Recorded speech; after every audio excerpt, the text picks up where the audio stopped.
The Founding Documents podcast is a periodic showcase presented by LearnOutLoud.com of early American historical documents in audio format. Here you'll be able to listen to declarations, speeches, and essays that form the core principles of U.S. government. For more educational audio and video, please visit www.learnoutloud.com. Patrick Henry's Give Me Liberty or Give Me Death speech. Patrick Henry was a leading advocate of the American Revolution.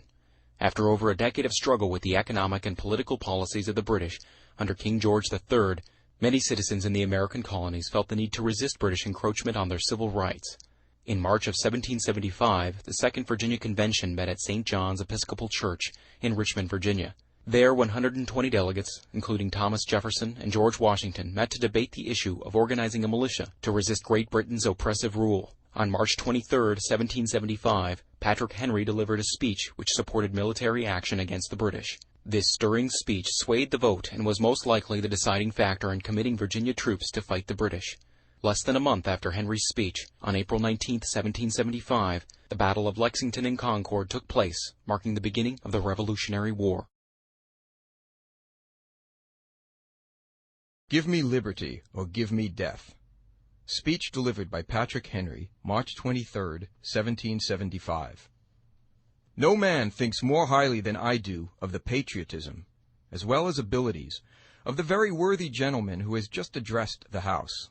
But different men often see the same subject in different lights, and therefore I hope it will not be thought disrespectful to those gentlemen if, entertaining as I do opinions of a character very opposite to theirs, I shall speak forth my sentiments freely and without reserve.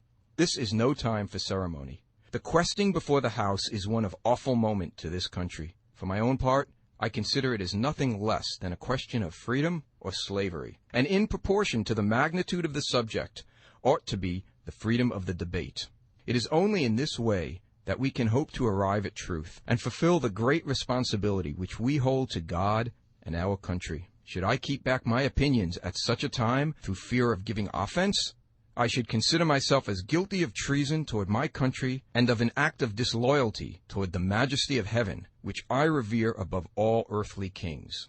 Mr. President, it is natural to man to indulge in the illusions of hope. We are apt to shut our eyes against a painful truth and listen to the song of that siren till she transforms us into beasts.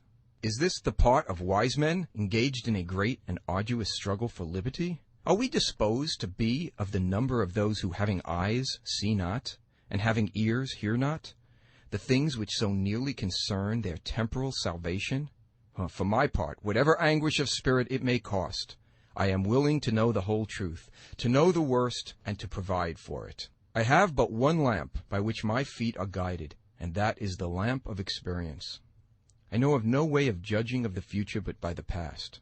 And judging by the past, I wish to know what there has been in the conduct of the British ministry for the last 10 years to justify those hopes with which gentlemen have been pleased to solace themselves and the House. Is it that insidious smile with which our petition has been lately received? Oh, trust it not, sir. It will prove a snare to your feet. Suffer not yourselves to be betrayed with a kiss. Ask yourselves how this gracious reception of our petition comports with those warlike preparations which cover our waters and darken our land. Are fleets and armies necessary to a work of love and reconciliation?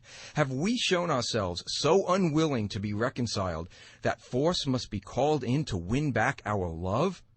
Let us not deceive ourselves, sir. These are the implements of war and subjugation, the last arguments to which kings resort. I ask, gentlemen, sir, what means this martial array? If its purpose be not to force us into submission, can gentlemen assign any other possible motive for it? Has Great Britain any enemy in this quarter of the world to call for all this accumulation of navies and armies? No, sir, she has none. They are meant for us. They can be meant for no other. They are sent over to bind and rivet upon us those chains which the British ministry have been so long forging. And what have we to oppose them? Shall we try argument? Sir, we've been trying that for the last 10 years. Have we anything new to offer upon the subject? Nothing. We have held the subject up in every light of which it is capable, but it has all been in vain. shall we resort to entreaty and humble supplication? What terms shall we find which have not been already exhausted? Let us not, I beseech you, sir, deceive ourselves. Sir, we have done everything that could be done to avert the storm which is now coming. We have petitioned, we have remonstrated, we have supplicated. We have prostrated ourselves before the throne, and have implored its interposition to arrest the tyrannical hands of the ministry and Parliament. Our positions have been slighted. Our remonstrances have produced additional violence and insult. Our supplications have been disregarded, and we have been spurned with contempt from the foot of the throne. In vain, after these things, may we indulge the fond hope of peace and reconciliation. There is no longer any room for hope. If we wish to be free, if we mean to preserve inviolate those inestimable privileges for which we have been so long contending, if we mean not basely to abandon the noble struggle in which we have been so long engaged, and which we have pledged ourselves never to abandon until the glorious object of our contest shall be obtained, we must fight. I repeat it, sir, we must fight. An appeal to arms and to the God of hosts is all that is left us. They tell us, sir, that we are weak, unable to cope with so formidable an adversary. But when shall we be stronger? Will it be the next week or the next year? Will it be when we are totally disarmed, and when a British guard shall be stationed in every house? Shall we gather strength by irresolution and inaction? Shall we acquire the means of effectual resistance by lying supinely on our backs and hugging the delusive phantom of hope, until our enemies shall have bound us hand and foot? Sir, we are not weak if we make a proper use of those means which the God of nature hath placed in our power.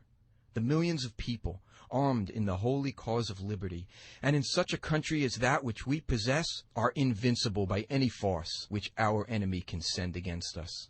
Besides, sir, we shall not fight our battles alone. There is a just God who presides over the destinies of nations, and who will raise up friends to fight our battles for us. The battle, sir, is not to the strong alone. It is to the vigilant, the active, the brave. Besides, sir, we have no election. If we were base enough to desire it, it is now too late to retire from the contest. There is no retreat but in submission and slavery. Our chains are forged. Their clanking may be heard on the plains of Boston. The war is inevitable, and let it come. I repeat, sir, let it come. It is in vain, sir, to extenuate the matter. Gentlemen may cry, peace, peace, but there is no peace. The war is actually begun. The next gale that sweeps from the north will bring to our ears the clash of resounding arms. Our brethren are already in the field. Why stand we here idle?